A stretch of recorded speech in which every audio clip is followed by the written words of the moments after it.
We live in the era of the algorithmic echo chamber and the 5-second attention span. Every single day, we are force fed a relentless diet of fragmented reality. Angry tweets designed to trigger our outrage, blurry 15-second highlight reels scored to trending music, and loud reactionary opinions from pundits that vanish from our minds as quickly as we scroll past them to the next dopamine hit. We are fundamentally trained by our screens to look only at the final scoreboard and entirely ignore the grueling, invisible struggle that built the numbers. But on this channel, we reject the surface level. We reject the instant gratification of modern sports media. We believe in the deep dive because true excellence, lasting greatness, and historical permanence, they are never accidents. They are slow, often agonizingly painful, meticulous constructions. They are built in the dark, away from the cameras, in the quiet moments of despair.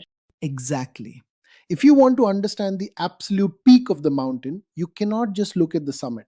You have to meticulously, obsessively study the tectonic plates shifting at the base. The mainstream media loves the myth of the overnight success. They love the narrative of a player suddenly finding his form. We hate it. We believe it is an insult to the human spirit.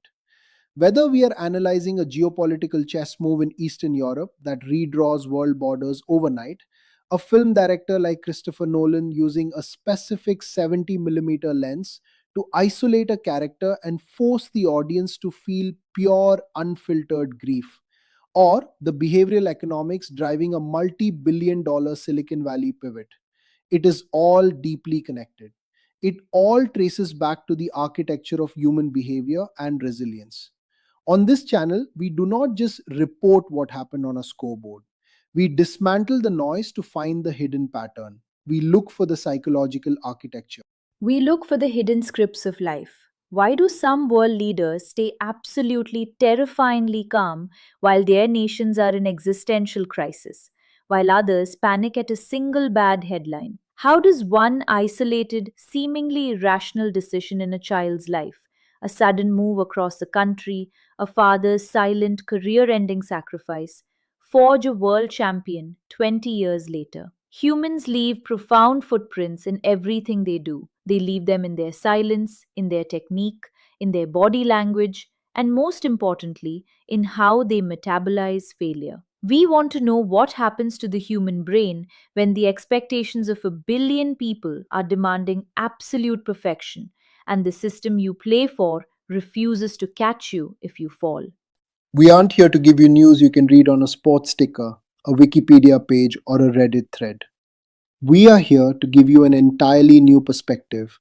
We analyze the raw psychology of the clutch moment. We look at the biometric data, the neuromuscular memory, and the matchup analytics that traditional old school scouts completely miss because they are too busy looking at the aesthetics of a cover drive. We look at the raw, unfiltered emotion behind the biggest narratives in our modern world. And today, we are embarking on a journey into one of the most debated, systemically misunderstood, and eventually most triumphant stories in the entire history of Indian sports. A story of a player who waged a silent 10-year psychological war against a system that absolutely refused to. Welcome to Cognitive Arena 360.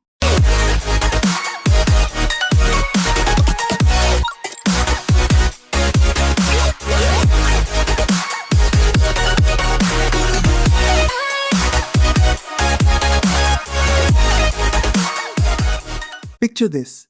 It is the final of the 2026 T20 World Cup in Ahmedabad, India versus New Zealand. The stadium is absolutely packed, the noise is deafening, and the pressure is unimaginable. But right there in the middle of the pitch stands a man who looks completely at peace. Sanju Samson. He is executing flawless textbook shots one after another. If you look closely, he does not look like he's playing in a World Cup final. He looks like he's just having a casual game in his backyard. Exactly. But how does a man remain so unbelievably calm in the ultimate storm? The truth is that calmness was built through years of rejection, sacrifice, and an incredible journey. Today, we are diving deep into that story. Welcome to our docuseries, The Sanju Samson Files.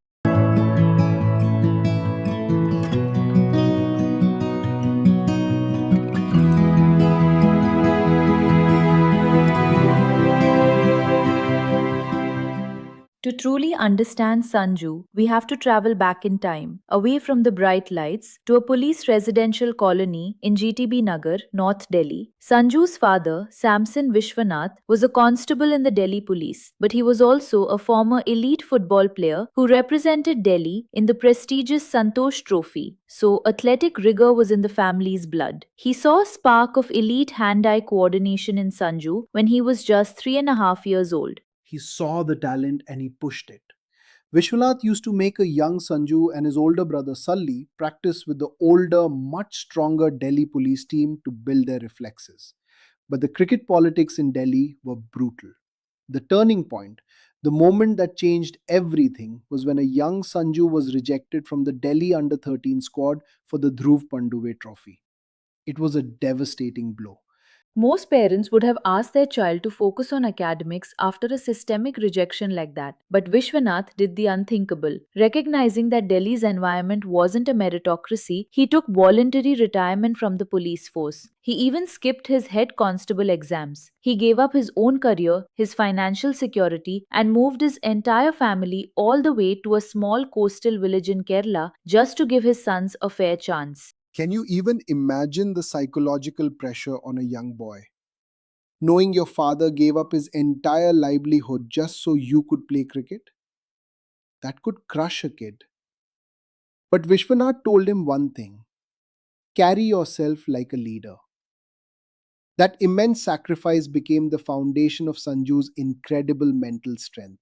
The move to Kerala was just the beginning of the grind. Coach Biju George took Sanju under his wing at the medical college ground. Every single day, Sanju and his brother Sali would travel nearly 25 kilometers, taking two different public buses just to reach the ground by 6 in the morning. And we are talking about the heavy Kerala monsoons. Coach Biju later recalled that even when it was pouring rain and he assumed the boys wouldn't show up, Sanju would be there. They would practice in the mud, bathe from a broken water pipe near the groundsman's room, stuff their wet cricket clothes into their kits, put on their school uniforms for St. Joseph's School, and head to class. Then back to the ground in the evening, day in and day out.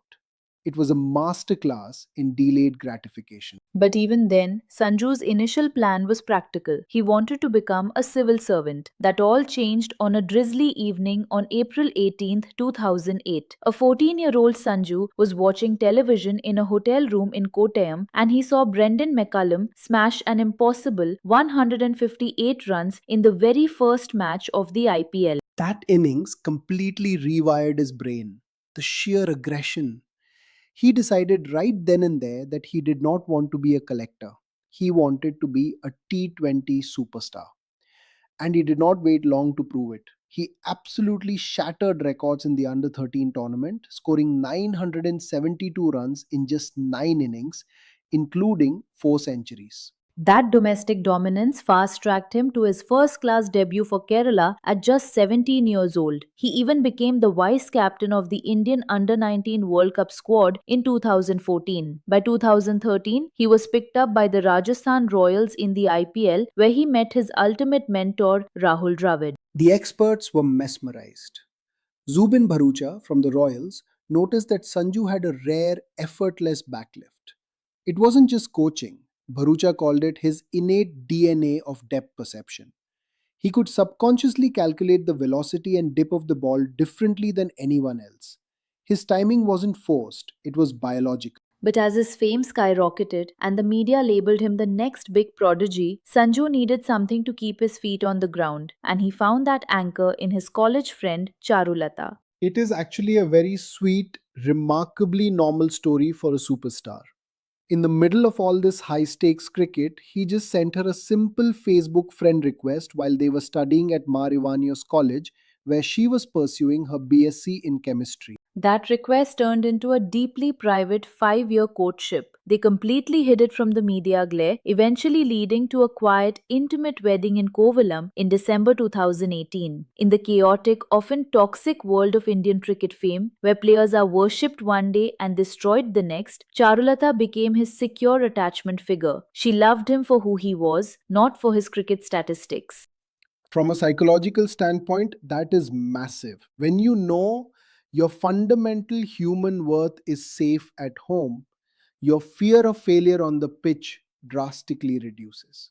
She was the psychological safety net he needed to survive what was coming next. Because despite his effortless talent, his loving family, and his rapid rise in the IPL, Indian cricket is a cruel, unforgiving beast. Talent might get you noticed, but regional politics, management biases, and perception determine your survival. He was about to enter the darkest phase of his career, a phase that breaks most players and forces them into early retirement. Thank you so much for tuning in to the first episode of our docu-series. If you loved hearing about Sanju's origins, please hit that like button and subscribe to our channel so you don't miss the rest of the story. In our next episode, we will dive into the systemic biases, the wicketkeeper wars, and the immense heartbreak Sanju had to endure.